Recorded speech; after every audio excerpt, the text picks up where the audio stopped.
Last time आपको question दिया था, find the value of current through R L equals to 10 ohm using Thevenin's theorem.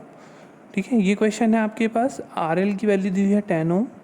तो generally first step क्या होगा हमारा, वी टी एच या वी ए बी का मान निकालना। वी ए बी यहाँ पे टर्मिनल का नाम नहीं दिया है तो डायरेक्ट हम वी टी एच लिख सकते हैं।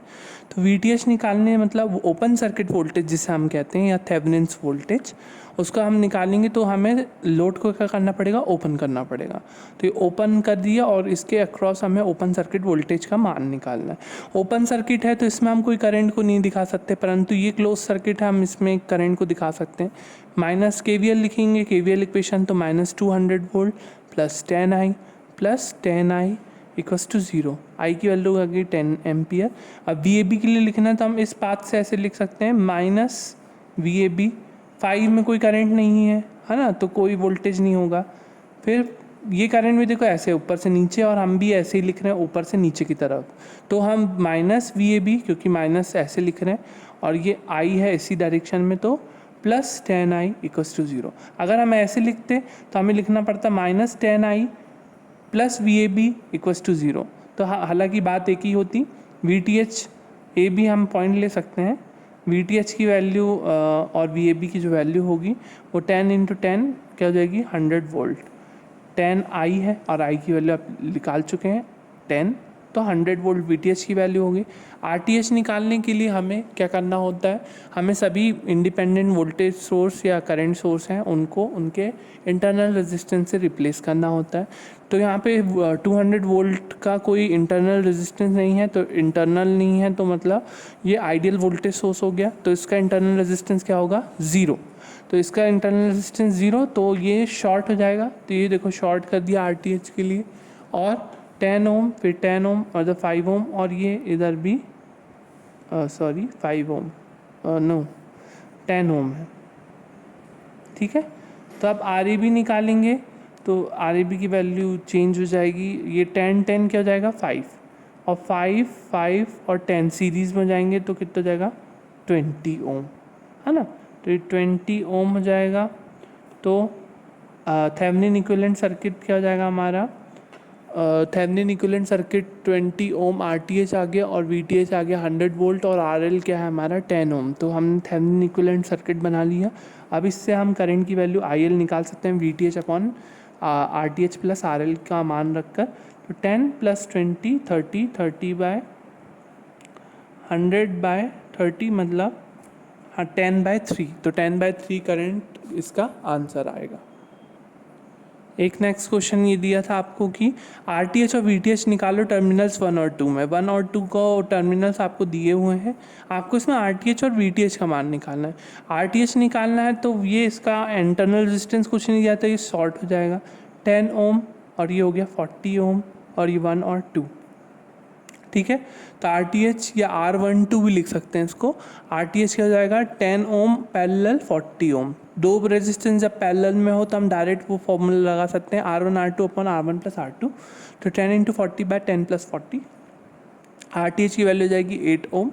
और वी टी एच निकालने के लिए ये तो ओपन सर्किटेड है ऑलरेडी, हमें इसके क्रॉस वोल्टेज लिखना है। तो वी टी एच निकालने के लिए ये आई करंट फ्लो करा दिया, -20 plus 10 I plus 10 I equals to 0। I की वैल्यू आ गई 1 एम्पियर। वी टी एच के लिए हम ऐसे लिख सकते हैं, तो minus V T H plus 10 I equals to 0। तो V T H equals to 10 I, तो 10 इंटू 1 10 वोल्ट आंसर। और ये वाले क्वेश्चन में आपको भी 1-2 टर्मिनल्स में आपको Thevenin equivalent are T H और वी टी एच का मान निकालना था। तो करंट सोर्स का इंटरनल रेजिस्टेंस नहीं है तो ये ओपन हो जाता है, करंट सोर्स ओपन, या इसको डिस्कनेक्ट ही कर दो, हटा ही दो पूरी तरीके से, तो कोई उसमें भी कोई दिक्कत नहीं, ये ड्रॉ करने की भी ज़रूरत नहीं है एक्चुअली।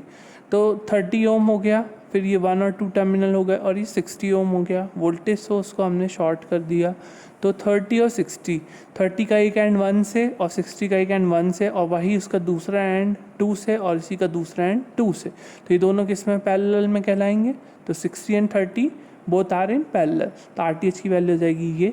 वी टी एच निकालने के लिए हम क्या कर सकते हैं, ये ओपन सर्किटेड है, वी टी एच निकालना है हमें, तो हम इसमें नोडल एनालिसिस भी लगा सकते हो और मैश एनालिसिस भी कर सकते हो। मैश एनालिसिस के लिए आपको सोर्स ट्रांसफॉर्मेशन करना पड़ेगा। इसको वोल्टेज और इन सीरीज विथ रेजिस्टेंस कर लेते और ऐसे एक करंट फ्लो करा देते तो भी हो जाता। और इसी क्वेश्चन का अगर हम नोडल एनालिसिस करें तो उससे भी कर सकते हैं। ये प्लस माइनस VTH मतलब इस पॉइंट का वोल्टेज हम VTH लिख सकते हैं, ये पॉइंट का वोल्टेज VTH होगा, इस पॉइंट का वोल्टेज VTH नहीं होगा क्योंकि ये 60 ओम है बीच में, है ना। तो हम यहाँ पे हर ब्रांच में करंट दिखा दें, यहाँ पे I2 और यहाँ पर I1, यहाँ पे 20 ऑलरेडी है तो यहाँ पे लिखेंगे हम 2 आ रहा है इस VTH की तरफ और I1 जा रहा है और I2 भी जा रहा है, तो 2 equals to I1 plus I2। I1 कैसे लिखेंगे, I1 कौन से पोटेंशियल से कौन से पोटेंशियल में जा रहा है, VTH से 0 पे, तो VTH माइनस 0/30 और प्लस I2 VTH से 30 वोल्ट तक, VTH minus 30/60 that is I2। तो यहाँ से आप VTH की वैल्यू निकालें और क्लास कमेंट में भेज दें। Find the value of current through 2 ohm using Thevenin's theorem. 2 ohm कहाँ है इस सर्किट में, देखो एक ही 2 ओम है ये, है ना। तो इसके अक्रॉस हमें थेवेनिन करंट की वैल्यू निकालना है थेवेनिन्स थ्योरम के थ्रू।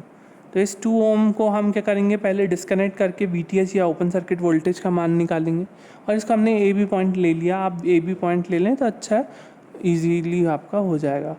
अब यहाँ पे ये तो ओपन सर्किटेड है ये वाला लूप, लेकिन ये क्लोज्ड है और ये क्लोज्ड है, तो मैंने इसमें भी एक करंट ऐसे ले लिया और एक इसमें ऐसा करंट ये ले लिया। तो इस लूप 1 और लूप 2 की इक्वेशन लिखेंगे हम।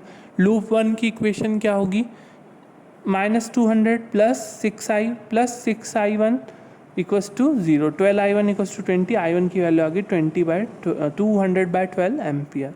इसकी हम KVL इक्वेशन लिखेंगे तो -150 plus 4i2 plus 4i2 equals to 0, i2 की वैल्यू आ गई 150/8। अब VAB का हम चाहे ऐसे लिख लो और चाहे ऐसे लिख लो, किसी भी डायरेक्शन। मैंने कैसे लिखा, ऐसे लिखा, देखो ठीक है। तो ये कौन सा आ रहा है, एनकाउंटर हो रहा है साइन माइनस, तो यहाँ पे माइनस VTH। आगे बढ़ेंगे तो हम प्लस, ये ऐसे चल रहे हैं हम और ये करंट भी ऐसे ही आ रहा है ऊपर से नीचे, तो हम प्लस 6i1 लिखेंगे। पर ऐसे जाने पर I2 ऐसा आ रहा है और हम ऐसे चल रहे हैं तो I2 विरोधी हो गया हमारे लिए, तो हम इसको ले लेंगे -4i2, वापस से हम उसी में आ गए इक्वल्स टू 0। I1 की वैल्यू यहाँ रखो, I2 की वैल्यू रखो, VTH की वैल्यू क्या आ रही मुझे आंसर भेजे। उसी सर्किट में अगर हम RTH की वैल्यू निकालें तो RTH की वैल्यू निकालने के लिए 200 वोल्ट और 150 वोल्ट दोनों को शॉर्ट करना पड़ेगा। अब देखो AB पॉइंट है, ये दोनों भी पैरेलल, ये दोनों भी पैरेलल, 6 और 6 पैरेलल 3, 4 और 4 पैरेलल 2, 3 और 2 इज इन सीरीज, तो RAB का मान 5। तो VTH की वैल्यू जो आएगी वो रखो यहाँ पे, और RTH आ गया आपका। IL की वैल्यू कैसे निकालोगे, VTH/RTH प्लस RL, और उसकी वैल्यू भी आप आंसर में भेजें। इस क्वेश्चन में पावर डिसिपेशन निकालना है अक्रॉस 6 ओम। 6 ओम आपको ये दिया हुआ है, 6 ओम रेजिस्टेंस, इसके अक्रॉस आपको पावर डिसिपेशन का मान निकालना है। तो पावर डिसिपेशन का मान निकालना है लेकिन थेवेनिन्स थ्योरम से ही, तो हमें VTH और RTH ये वैल्यूज़ निकालना पड़ेगा, तभी करंट निकलेगा और तभी पावर डिसिपेशन निकलेगा।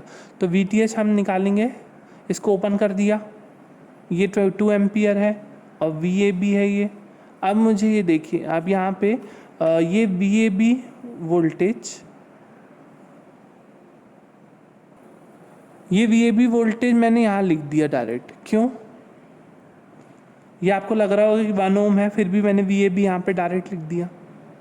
इसलिए लिखा क्योंकि ये जो 1 ओम है ये 2 एम्पियर यहाँ जा नहीं सकता, तो इस लूप में जनरली, इस ओपन लूप में कोई करंट फ्लो हो नहीं सकती, है ना। तो इसमें कोई करंट फ्लो नहीं हो सकती, मतलब 1 ओम के क्रॉस कोई भी सर्किट से कोई करंट नहीं आ रहा है, तो इसके क्रॉस कोई वोल्टेज नहीं है। तो इसके क्रॉस कोई वोल्टेज नहीं है, तो इस पॉइंट का पोटेंशियल और इस पॉइंट का पोटेंशियल, दोनों का पॉइंट का पोटेंशियल सेम होगा, है ना। तो ये VAB हमने यहाँ ले लिया, इन दोनों के बीच में कोई है क्या, नहीं है, तो ये VAB तो ये भी VAB। तो हम इस पर्टिकुलर को नोड मान लेते हैं और इस नोड पे हम KCL लगा सकते हैं। तो KCL लगाने के लिए हर ब्रांच में आप करंट दिखा दें, ये I1 ले लिया, ये I2 ले लिया और ये 2 ऑलरेडी है, तो I1 आ रहा है, 2 आ रहा है, I2 जा रहा है, तो ये लिख लिया I1 plus I2 equals to, I1 plus 2 equals to I2। I1 कहाँ से कहाँ जा रहा है, 32 वोल्ट से VAB की तरफ, तो 32 माइनस VAB/4 हो गया। फिर प्लस 2, I2 कहाँ, VAB से 0 की तरफ, तो VAB माइनस 0/12। तो यहाँ से VAB और VTH की वैल्यू आ जाएगी। RTH निकालने के लिए short circuit voltage source short circuit और ये करंट सोर्स ओपन सर्किट हो जाएगा, क्योंकि आंतरिक प्रतिरोध नहीं है। तो ये ओपन सर्किटेड है, तो इसको आप नहीं हटा ही दें, पूरी तरीके से हटा दो, इसको शॉर्ट कर दो। शॉर्ट कर दोगे तो 4 और 12 पैरेलल में जाएंगे और इनका जो भी कॉम्बिनेशन आएगा वो 1 के साथ सीरीज़ में हो जाएगा। और आरटीएच का मान निकालो, आरटीएच का मान आ गया, वीटीएच का मान आ गया, आईएल का मान निकालो, पीएल का मान निकालो और आंसर भेजो। नेक्स्ट क्वेश्चन है वोल्टेज ड्रॉप निकालना है आपको अक्रॉस 3 ओम रेजिस्टेंस और पावर लॉस भी निकालना है इन 3 ओम रेजिस्टेंस। तो ये क्वेश्चन आपको करना है 6th क्वेश्चन।